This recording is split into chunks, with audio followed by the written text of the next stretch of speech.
We're going to wait, as we normally do, until about 4 minutes or so after the hour. Just wait for everyone to get an opportunity to join. We recently changed the address, the Zoom address of the AutoHub meeting, and some people don't adapt well to change, so still getting used to the new. That wouldn't be happening in 2020 in the automobile business now, would it? We're not used to change. No. No. But they're coming in.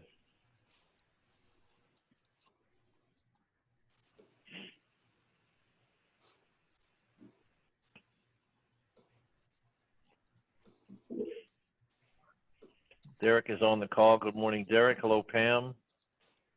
Good morning. Richard, good morning. Barry, hello. Good morning.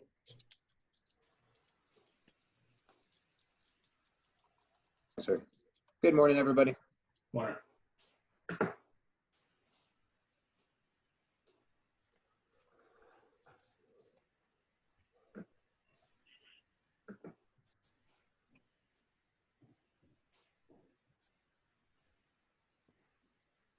We have some very dynamic and interesting conversations and speakers today.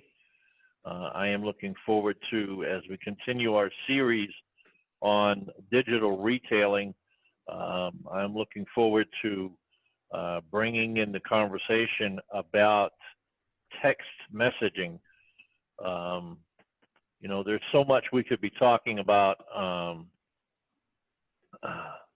Good morning, Derek. There's so much that we could be talking about when it comes to text messaging. Certainly, certainly I am no different than probably most of the folks on the call. I do a lot of text messaging. As a matter of fact, I prefer it. So we'll have a nice intimate conversation about text messaging.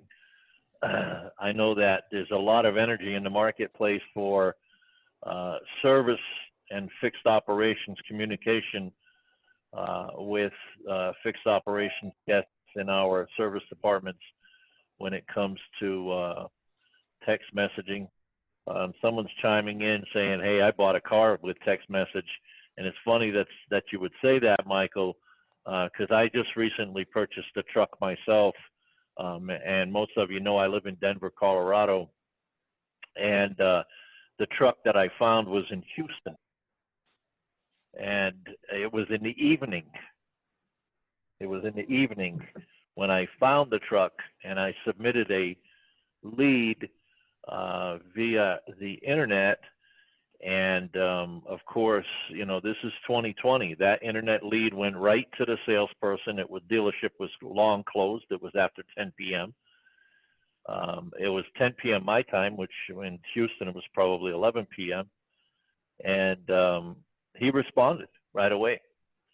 And his response was via email, and he said, hey, the fastest and quickest and easiest way for us to do this, if you have questions, is text. Would you like to text me? So I said yes, and here I started to text with this guy at 11 o'clock at night. He was home, I was home, and just like Michael said, you know, we finished up the deal via text message, and then a couple of days later, I got in an airplane and head down there. But it's not. Hello, Kim. Good morning. It's not unusual. It's just becoming part of the normal, and we have to evaluate as dealers. You know, where are we when it comes to that capability? Do we even have the willingness to make the adjustments and the changes that we need to make in order to get there? You know, in that particular case, and I'm sure maybe Mike will tell us his story as well. Without text messaging, there was no car deal. There was no car deal. It had to be done that way because of the logistics. But it's 9:05, so we shall get started. Anyone have any words of wisdom before we get started?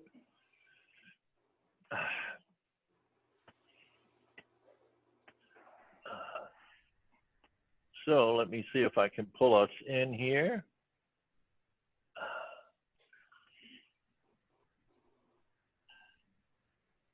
Here we go. So everyone can see my screen, yes? Yes. Perfect. Okay. So welcome to week 11 of our AutoHub call. It's great to have you here. Exciting week once again as we continue to hear the participants coming in. A couple of housekeeping items that I review every week. I'll go through them quickly. This is not my meeting, it's our meeting. So everyone has to participate, and that's when we're going to get the most out of it. If you have distractions in your office, please mute yourself and unmute when you need to talk. There's a button there on the bottom right-hand side. You can raise your hand, and we certainly will call on you. Or you can feel free to just chime in anytime you want to chime in. We'll take a look at the chat box and call on you when we have the ability to bring your knowledge into the call. We'd love to hear from you. We have a wealth of knowledge on the call, so let's get to sharing ideas and respect each other's time. Be open to sharing ideas and other people using them. Those are our basic rules of the road, if you will. Open discussion. We're focusing on improving our businesses, so let's focus on helping each other. Speak up or bring value. Most importantly, let's brainstorm and ask questions of our subject matter experts. Be respectful of time, so don't burn up 3, 4, or 5 minutes of time when you get an opportunity to chime in. Get to the subject and let us move on. Let's stay on topic, but most importantly, challenge the speakers that we brought to you today. I got subject matter experts here. This is the time to bend their ear. This is the time to say, hey, what about this? What about that? It's free. They're not costing you a dime, and they're experts. So let's utilize them. Let's push them. For the two of you that are on the call, thank you so much for joining us. Please be respectful that we're not here to sell Kimoby or automotive, no products. We're not here to try to generate business. We're here to educate dealers and share information. So today the content is digital retailing and texting. We'll talk about what is digital retailing.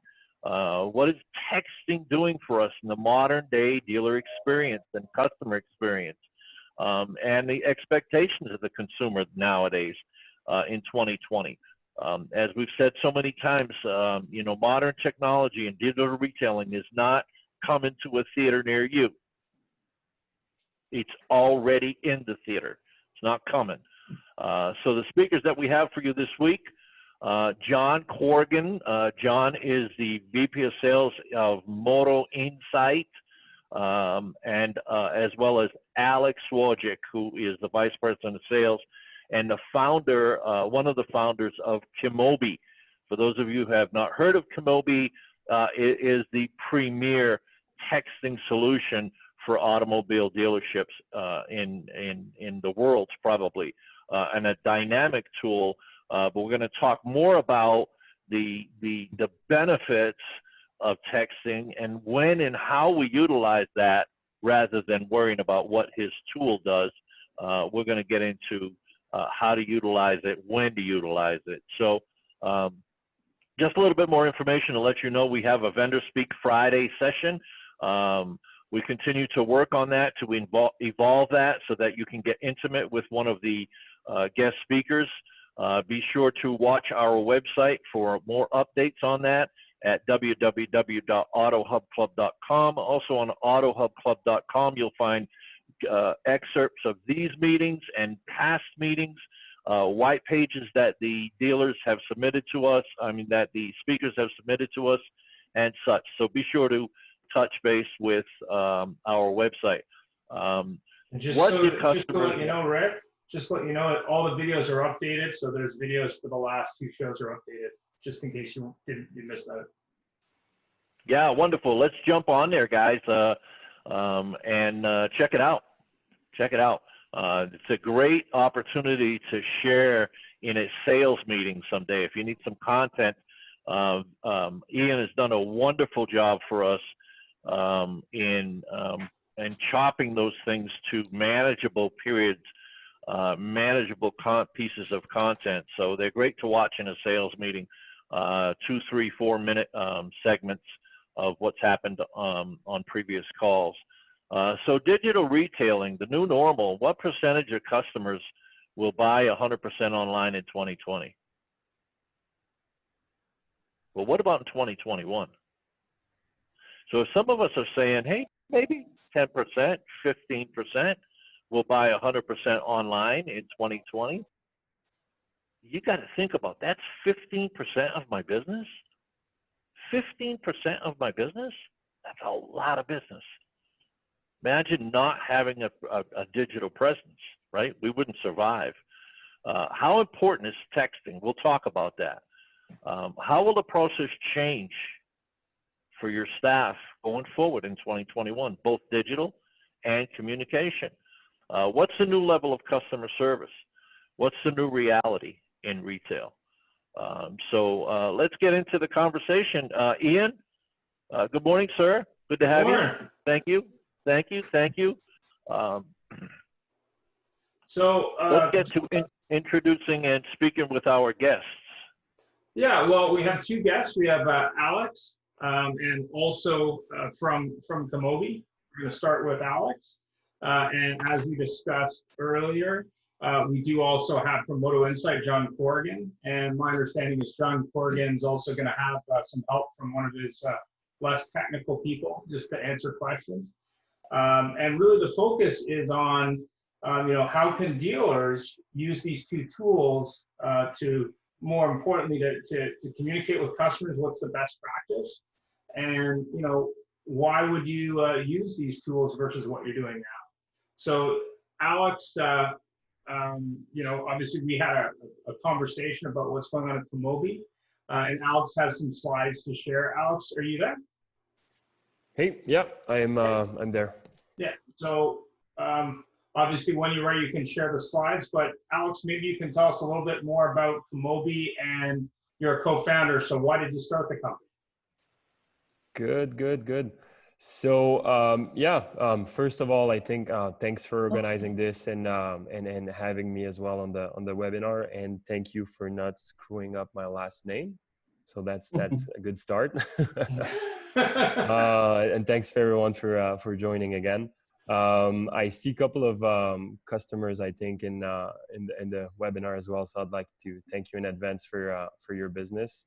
And if you want to have a little chat one-on-one after, just feel free. I'll send you my cell phone number so we can chat about our product or what can be improved in your business with Kimoby. So I'll go ahead and share my screen. I have a little PowerPoint here. Couple of texting stats and a little intro about our company. And then I guess, Rick, Ian, we can do a sort of a one-on-one with a couple of questions you have, right? Yeah, I have a couple of questions for you. I'm sure some of the people on the call will as well. Perfect. Good. Everyone can see my screen? Yep. Good. All right, so let's get started, guys. So just a little one-on-one about Kimoby. We've been around for almost 7 years now. And one important thing to know about us is we're building our own product based on your feedbacks and the market feedbacks and our customers' feedback. So we're not reselling a product. It's really our own tool that we're building around your needs. And our company vision is really to help dealers, if it's on the service side, parts and sales side, improve their interaction and customer experience with text messages and other communication channels.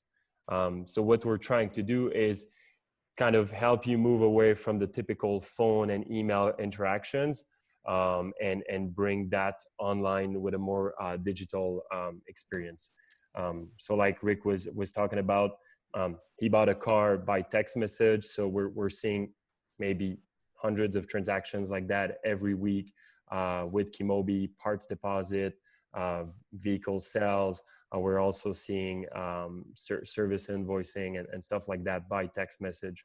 So I'll give you a quick overview of what can be done and kind of pick your brain on different things you can implement with text messaging in your dealerships. So maybe you've heard of us as well. We're partnered with NADA and various OEMs. We're a Canadian business, and we do business in the US and Canada as well. You may recognize a couple of logos there. So if you're from one of those dealers, I thank you again for your business. Second slide here. So I think this is kind of the simplest slide and also the most important one about our business. When we started the company, we wanted to bring a different experience to car dealerships. I'm passionate about cars, and I like going to the car dealership and seeing cars and test driving them. And it's kind of one of the reason I went in that business, and it's probably one of the reason why everyone's on the call in that business as well. And we were looking basically at other markets and other verticals, and we suddenly got thinking, what are other verticals doing that we consider as normal now, that we can bring to the car dealership? And just to give you a few examples, McDonald's brought touch screens for ordering. Upsells went 30% up with that. So that's, I think, a very interesting fact, because you don't have a feeling that someone is waiting behind you, and you can interact differently with a screen. And next time you go, notice how many upsells and how many times you're prompted to buy your new product. So that's a very simple thing that you can implement with your car dealership by text messages, and I can give you a couple of examples later. But that's one of the things that motivated us to implement a different strategy around servicing your car. Again, something that we consider very simple, but airlines, flight notifications and boarding passes and all that back and forth and interaction you can have with airlines. I don't know how's that going to be for the next couple of months, but I do remember the good old days about notifications from Air Canada and flight delays and all those things. And one other thing here is Uber or Lyft. Remember the good old days of calling a cab and having to wait outside and then having to pay in the cab before going out. Now it's completely changed. You can request a cab with one click, and you pay and you just walk out. And we're so used to it. And just a funny example here, I was in Vancouver a couple of months ago. Uber was not available in Vancouver, so I had to get in a cab, and I got to my destination. And I don't know if any of you are from Vancouver, but I got to my destination and I was on the phone, and I walked out of the cab and started walking outside. And suddenly I have this taxi driver honking at me and yelling at me saying, "Hey, you forgot to pay." And I was like, that's right. I'm so used to just walking out of the cab and doing my things, right? And then I apologized to him, and it was very weird, but we're kind of so used to this interaction with businesses, and we're bringing that to car dealership, and that's what we're trying to do with Kimoby and simple things, and bringing that customer experience that we're seeing in other businesses to more typical businesses like car dealerships. Any questions so far? Well, I have a quick question for you. What are the different touch points texting can be useful for to connect with customers? Good question, Ian. Actually, okay. Good timing. And that was not planned, guys, at all. So this is just a little chart here, number 1 to 10, just to give you a couple of ideas. All of those messages can be automated with our platform, and we're very agnostic to any DMS. So basically what we're doing is, based on what is in the DMS, we can trigger automated messages. And just coming back to my example with McDonald's, when I said they saw a 30% increase in upsells. Number two is the appointment reminder. And I don't know for if any dealers out there are not doing text messages, appointment reminders. What we've seen with our platform is anytime a customer replies to a text and says, yes, I will be there, we triggered an automated messages saying, hey, would you like your car wash for maybe your car detailed for $150? And 50% of the customers who confirmed their appointment were most likely to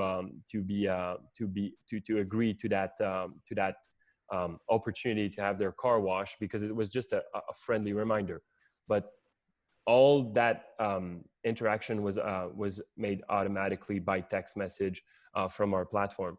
So what I'm saying is the customer was replying, yes, I will show up at my appointment tomorrow at 10, and they automatically got a text saying, hey, would you like your car wash, right? So that's an upsell opportunity for car dealership and basically a new source of revenue that they can have. Missed appointment messages, that's another good example. A lot of our customers were just not following up on missed appointment. And that's a very sad thing, because they did 50% of the work, booking the customer, making sure they're gonna come here, making some time with the text, and then not having them showing up, and most likely not rescheduling other customers. So missed appointment messages, that's something we've seen as well. Advisor introduction, status update, pictures, videos. Again, that's whole based that whole thing is based on transparency. So actually showing what's wrong with the car, showing a picture, showing a video, showing proof to your customers, and having them watch a video can be very interesting as well. And everything is kept on file forever. So that's another interesting thing. Vehicle ready, mobile payment by text message, that's something else. And CSI, that's another thing I think that is very interesting here. We've seen dealers struggling with CSI, where they were trying to call customers, leaving voicemails, never hearing back from them, having a lot of customers not answering the CSI by the OEM. So what we've done is simply putting a text message in place where they could follow up with their customers, asking if they're satisfied or not. And that message can come from the general manager from the dealership. So it comes from a higher level, and basically asking a genuine feedback on the team and the customer experience. And that can drive the CSI up to, I've seen numbers like 20% up in 30 days. So that's one very, very interesting thing. And again, maintenance reminders, safety recalls, that's all part of the customer journey that we can do by text. And a couple of examples for sales and parts can be deposits, can be ordering, can be like taking a look at a car virtually, sending a picture, sending a video as well. That can be done by text message. Alex, dealers obviously don't want their staff texting with their personal phones. How can we prevent that? So what we've seen here, and I think the right word is prevent that, because sadly that's something you cannot really control, because you're not sitting with your staff every day, and you put the right people at the right place, and you trust them to interact with your customers. And I like I said, I think the right term here is prevent that, because if they don't like the tool they have, they're not going to use it, and they will try to find excuses maybe, and they will try to find workarounds and maybe loopholes and stuff like that. So what we've seen is putting an emphasis on the user experience.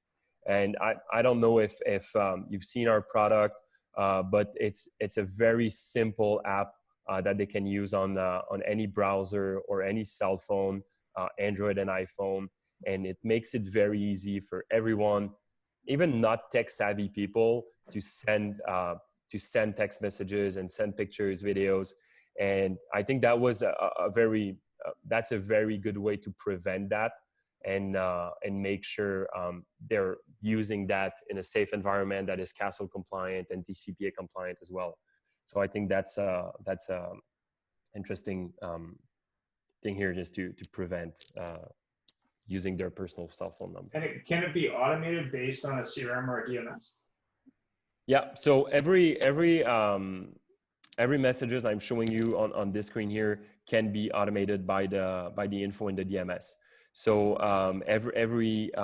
everything that is in your DMS, we can trigger messages based on events and appointment, work order open, work order closed. So that's all something you can automate with our platform. And do you have any numbers to show us in terms of what that means from a dealer perspective? Yeah, I do have a couple of stats here. And what I'd like you to think about here, guys, is don't think about it as being on the dealership side. Think about it as being on the consumer side.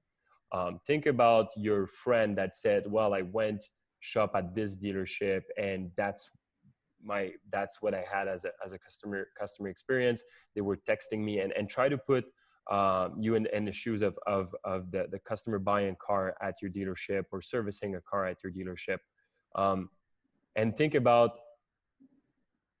And I think the first stat is the two first stats are the more interesting here. Text messages have a 90% open rate on average, while email have only a 20% open rate. And that says it all here. So, and we're on this webinar, and I guess a couple of you are looking at their text messages, and not even a guess, I assume a couple of you are looking at their text messages frequently, maybe answering a couple of text messages, because you can do that while working, while doing something else, and you don't have to actually go in your email inbox where you'll see tons of other emails and priorities that you have to deal with. You can do that by text message very quickly with short answers. 90% of all text messages are read within 3 minutes of being sent. Again, that's a very interesting fact here, because and I think it's the same for a lot of people here. When you get an email notification from on your mobile phone, you'll look at the subject line, and then you'll just discard it and deal with it later. When you see a text message, even if it's from a number that you don't know, you'll look at it and most likely act on it quickly based on the stats in North America that I'm showing you right now. Again, average response time is 3 minutes, while the average response time for an email is 90 minutes. So I think that says it all here. And Ian, Rick, I can send you this PowerPoint, and you can maybe forward it to everyone on the call after. We can post it. That's not a problem. Yeah, it's basically Yep. a lot of stats here about texting. So one of the questions, interesting stuff, Alex. One of the questions that comes up in the chat says, why would dealers not want their employees to use a personal phone for texting? Why would the dealers not want their employees to use their personal phones? And I can think of one, and then I'd like to open up the floor for other folks to chime in on this great question. Number one, I think, is that if we allow them, our employees, to use their cell phone, we cannot control what they say to the customer. So texting oftentimes gets with, I don't even know what they call them because I'm an old person, but they use LOL and they use these little acronyms, right, to text their cousin, their friends, their relatives. This is not the kind of communication we want to go out to a customer that we're trying to get to do business with us to purchase a car or service a car. We don't want LOL. We don't want LMFAO and all this other nonsense that generally gets put into a text message. We need a level of professionalism when we communicate with total strangers. So that's number one, is we cannot control the message when we allow them to use their personal cell phone. What's another reason why we don't want sales associates to use their personal cell phone? Alex? Yeah, very, very good question. So, I just showed you a little video here. Stop. Okay. Yeah. Yeah, very good question. So, one is having a record of all that information in one place. It makes it very hard to keep everything on file if they're using their personal phone, even though it's a phone. It doesn't make it hard. It makes it impossible. Exactly. You're right. Even though if the dealership is even paying for the cell phone, all that information is lost if the employee leaves, or if the cell phone is lost. What's interesting in Kimoby, all the information is saved forever. There is no way to delete it. And also we've put little templates in place. So it prevents employees to make typos and make short messages with mistakes, or maybe not being very accurate with their customers. We even have like templates in different languages. So let's say Toronto, they have a lot of a big Asian community. They can text with customers in Chinese, and even advisors that don't speak Chinese, they can translate messages back and forth, and all that information is kept in Kimoby and exchanged in a very professional way with template messages. What about castle compliance and removing people who don't want to be text messaged? I know there was a case in the U.S. a number of years ago. How does that work? Yeah, that's another great point. So if they're texting with their cell phone, their personal phone, they can't really unsubscribe a customer. And if advisor A texts a customer and they don't want to be texted, advisor B shouldn't be able to text that customer, right? So with a platform, you can centralize all that information and prevent that. And there's an unsubscription mechanism that is compliant as well. And then another thing that comes to mind also, and then we're going to move on to another subject, but it's another relevant point. When we don't have the technology to do text messaging and we're using cell phones, one of the what we found when we did studies in regards to this subject, especially in fixed operations, but more so in variable, but maybe less tracked or less documented, that one of the biggest wastes of time of our employees, inefficiencies of our employees, is we spend a ton of time on our cell phone, right? We're looking at Facebook and Instagram and all these other websites. And if we allow, and it's burning up our time, it's unproductive work. We should be on the phone making outbound calls, and we're doing Facebook and we're doing Instagram. And when we allow a company tool to be a personal cell phone, we're condoning behavior that we don't even want going on in our dealership, and that's spending time on their personal cell phone. So if we provide them with the tools to get their job done, and which is something other than their personal phone, maybe we can improve the productivity of our employees because we're not asking them to use a tool that we don't want them using anyway, right? Spending time using anyway. So very interesting conversation. Let's bring Jon Corrigan into the conversation. John, it's good to have you. You know, there's been an accelerated need for digital retailing tools all across the industry, not only because of the pandemic, but you know, as I said earlier today, that digital retailing is here. It's not coming to a theater near you. It's already in the theater. Yeah. How can dealers succeed? What are we talking about when it comes to digital retail? How does a guy get from here to there? Sure, yeah, and thanks for having me today, guys, and I also have Clarice Kovacs from the team as well.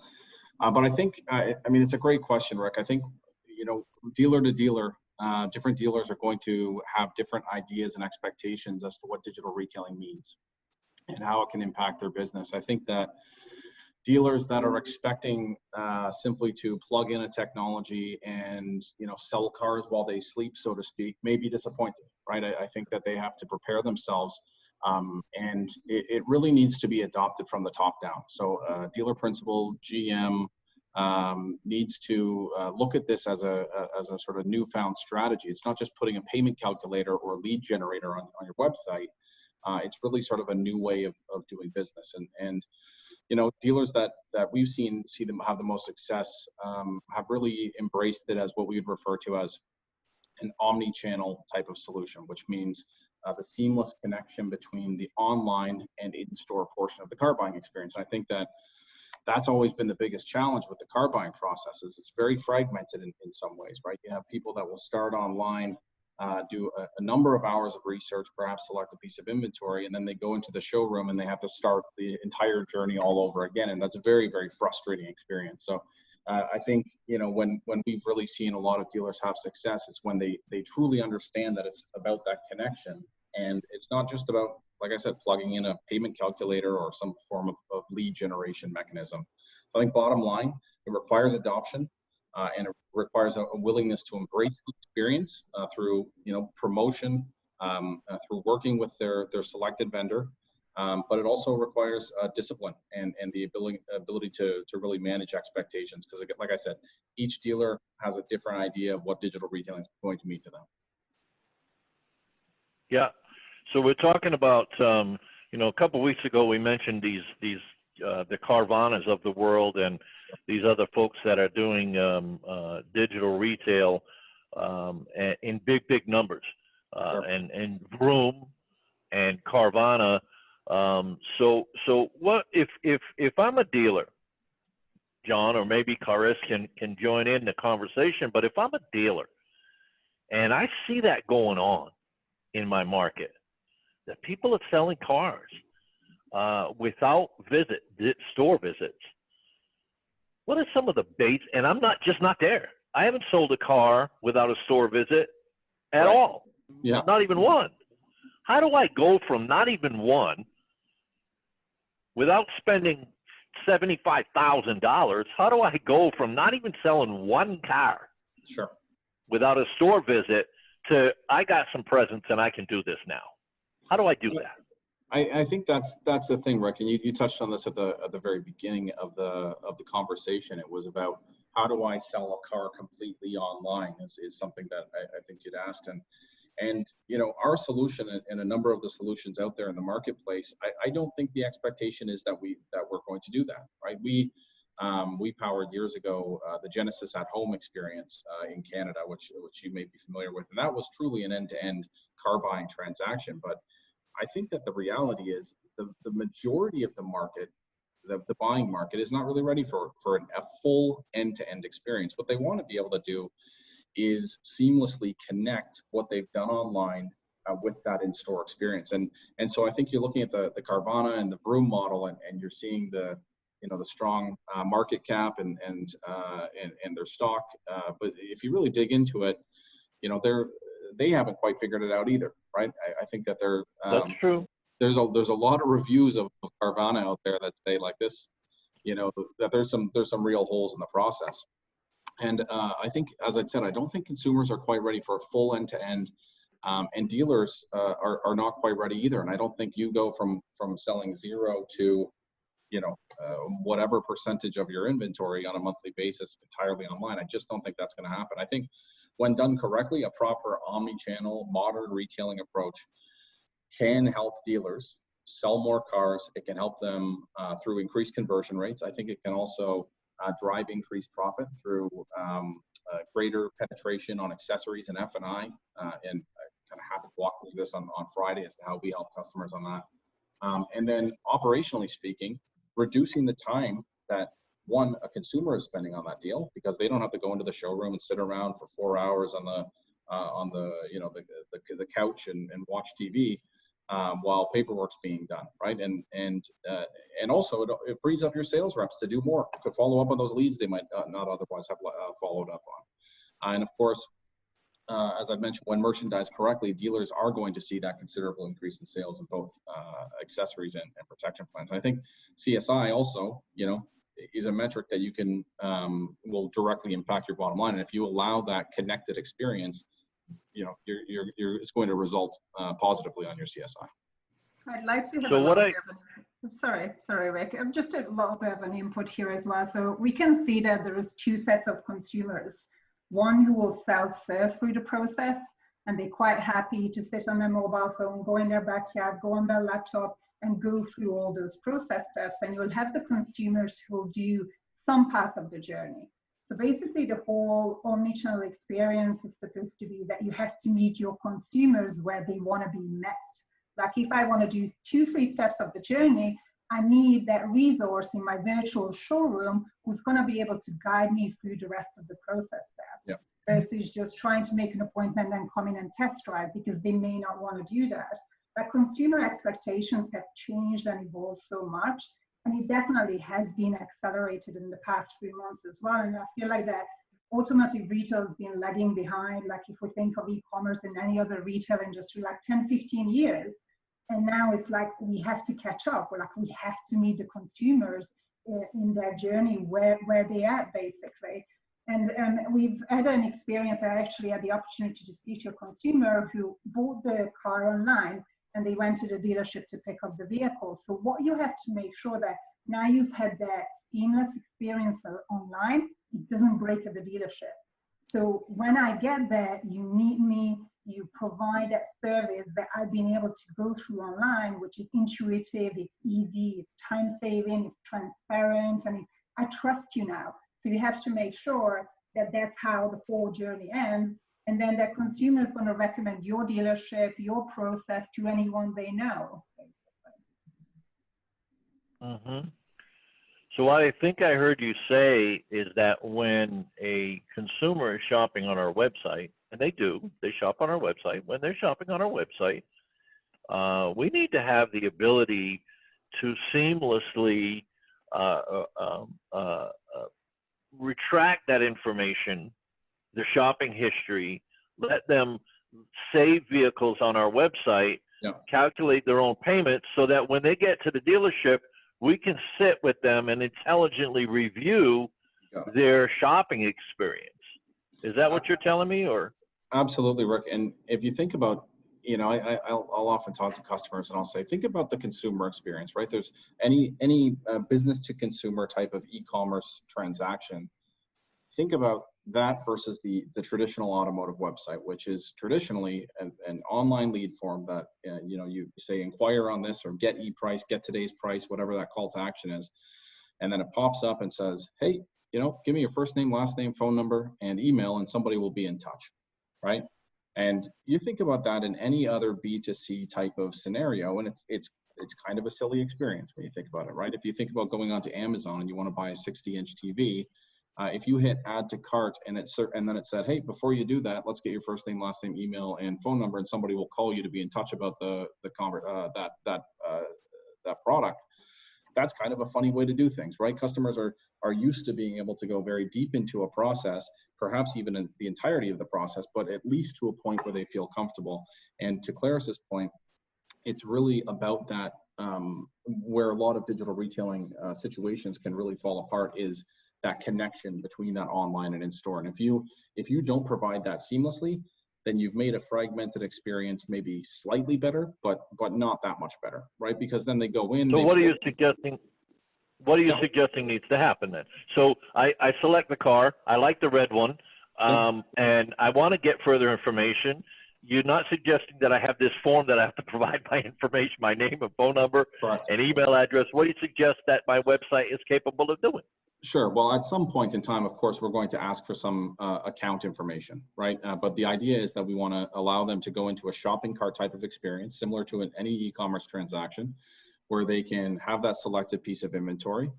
They can browse and add protection plans and accessories.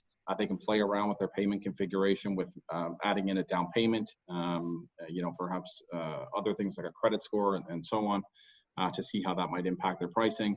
They can review all their work. They can do a full virtual trade-in appraisal, credit application, deposit, book an appointment, and so on. So it allows that consumer to go as deep as they wish. Now, of course, there's a point in time, because they're still running a business. There's a point in time where you say, hey, if you want to save this information and have the ability to come back to it, we're going to need your information, right? But it's one, in the way that you ask for it, right? There's some very consumer-centric language that we wrap around it, but also, two, it's beneficial to them because they can save that transaction and return to it at a later point in time.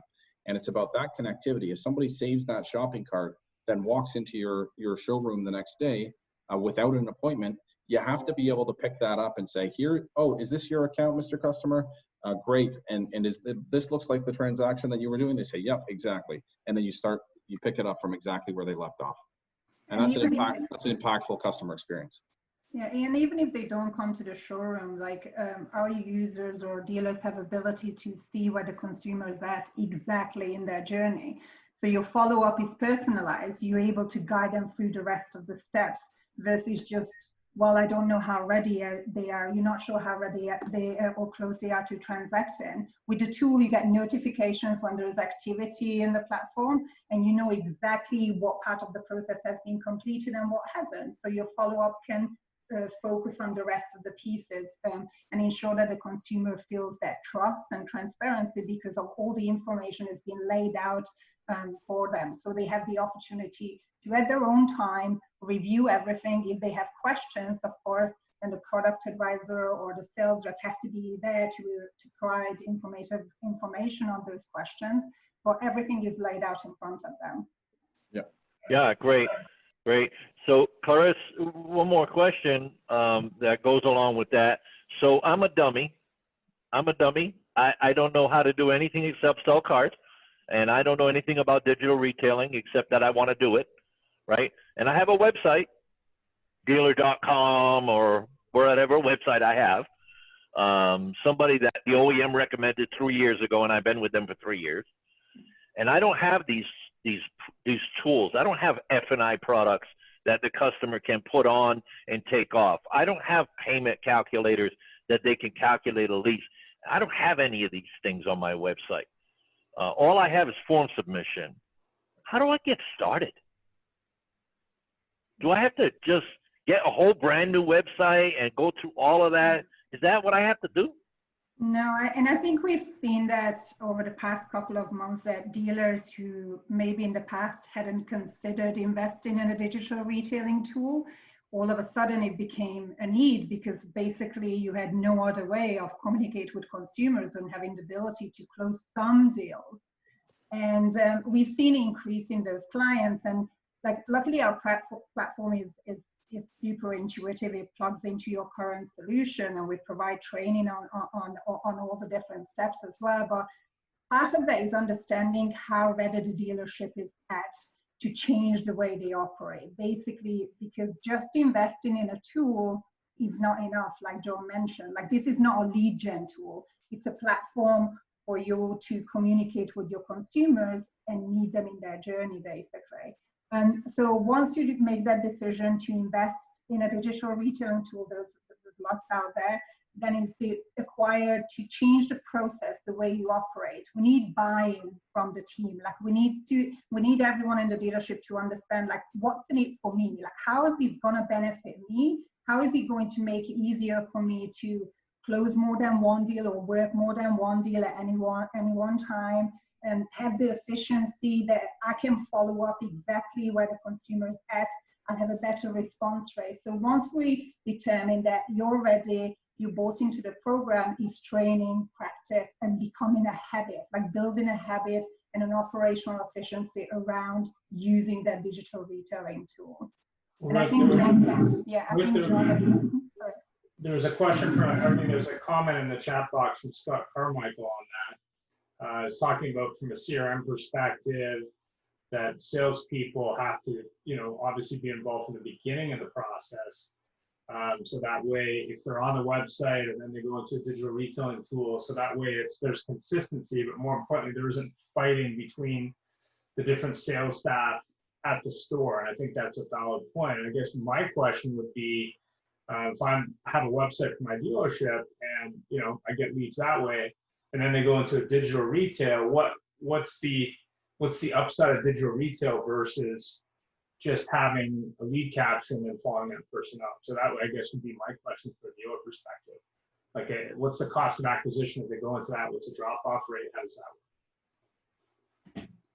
Sure, I think, Yeah, so I'd say that, you know, from a CRM perspective, I mean, any digital retailing platform out there that's worth its weight is going to connect to any CRM system out there. So you don't have to act as if they're two disparate processes. They are going to connect to one another, but it is only at that a point of account creation where we do say, okay, well, we've given you value, we've allowed you to go through a series of steps. Now it's time to exchange that value and say, you know, now give us your first name, last name, and email address. And that's all we ask for is just an email address. You can also ask for a phone, but it's not a mandatory item. And then at that point in time, we would push that into the CRM system. And then whether that customer comes into the showroom after that, if you wanted to continue to work that deal through a platform like ours, or if you wanted to pick it up as more of a traditional lead through your CRM system, you can do either one of those things. But it truly is up to how the individual dealer wants to operationalize a process and platform like this. But to be clear, the CRM integration does exist, absolutely. They're not two entirely disparate systems. Thanks. Sure thing. Was there any other questions from anyone on the call? Yes, Ian, I have I have a question here. Yeah. I just want to share a few numbers with you guys here about digital retail. So right now, the number I have right now, the last number for the market, that 92% of the customer right now, they're buying or start their buying process online, spending around maybe 17 hours, right, searching. The good news for digital retail that almost 78% right now of customer, they are ready to buy online.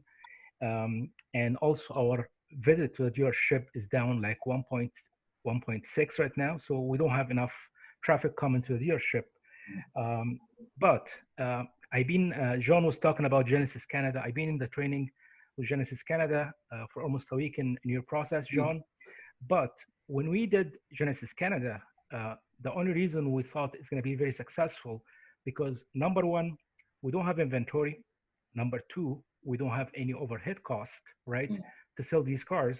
So we're keeping our costs down to make digital retail successful. Right now, what I see happening in the market with digital retail, we're trying to play the game, which is Carvana and Vroom and all these companies playing with selling cars online, but we still have the old version of selling cars, the old model, right? So our overhead cost is still the same. It's very high. And this is going to take me to what happened right now with JCPenney, with Sears, with all these companies. They're trying to play a different game, different sales process, and their cost is still high. My question is, I'm just curious, what's going to happen to all this big building dealership, and they still have all their costs, they still have to pay all this taxes and property taxes, and they try to compete with this company. They have no cost, right? Trying to sell cars online. What I see right now, if we don't go and basically do a restructure to the whole business and keep our costs down to be competitive, I think we're going for a big hole for dealership, and you're going to see a lot of dealership closing down and maybe trying to downsize. We can see a downsizing in hiring right now. Nobody's hiring anymore. But again, how are we going to compete against company like Carvana and Vroom and all these companies coming with no cost? As I mentioned with John, we're doing this with Genesis. We're selling Genesis through a Hyundai dealership. We don't have buildings until now, right? So my question is, how are we going to compete? Thanks. Sure. Yeah, I mean, that's a great question, George, and thanks. I think that ultimately, you know, as I alluded to earlier, I don't think personally that, and those numbers that you quoted at the beginning, certainly I've seen them and even used them before myself.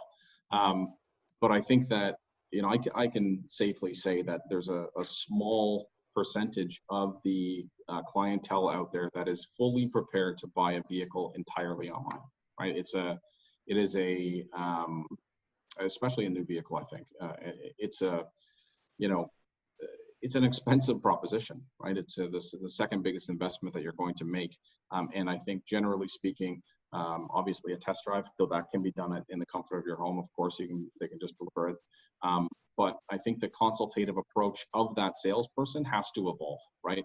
That sales rep that's going to survive in this larger digital age is going to be one that's going to be well versed on the features and functions of that vehicle, and can talk intelligently about them, and so it's going to be less about trying to push product, get them in the box and push that F&I product that maybe they don't need, and it's going to be more about building that excitement and knowing those features inside and out, and acting as an advisor to that consumer, versus an opponent. It's sometimes in the old ways of doing things, it kind of felt like it was an opposition situation. You'd go in there and you'd prepare yourself for this negotiation and say, "Oh, great, here we go." This is it. And I think that's where you're going to see dealerships win. I mean, it's an evolution, no question. And as this evolves, will there be some staff that gets lost in the crossfire? Probably, right? Probably that is what will happen. But I think it's those that will be able to step up and meet the challenge that will continue to be successful.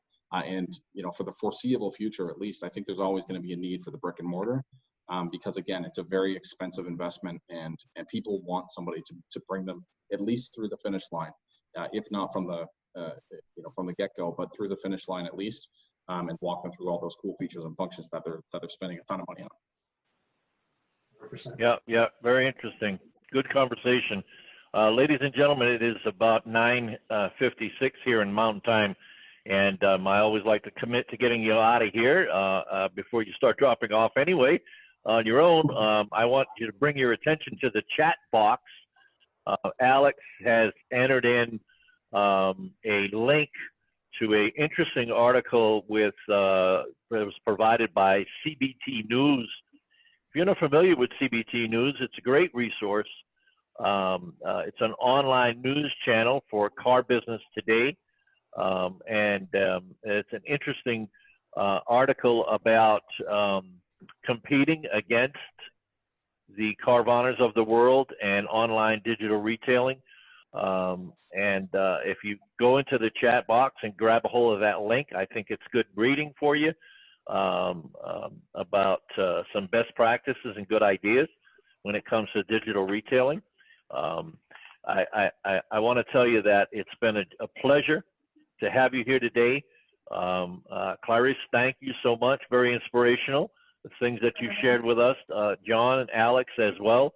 I can't express the importance of the conversations, can't express enough the importance of the conversations that we talked about, digital retailing and text communications with customers. We'll continue on next week with our Monday morning meeting. Coming to a theater near you in the month of July, I just want to share with you before you go, we have some HR, human resource subject matter experts for digital, for automotive retail. We're going to talk about in July, we're going to talk about human resources, hiring, firing. We're going to talk about benefits. We're going to talk about training and how to successfully onboard. Really, really talented people coming on the call in the month of July in regards to human resources and how to improve our employee relationships. So we'll have a 2-week and possibly even 3-week series in the month of July on human resources.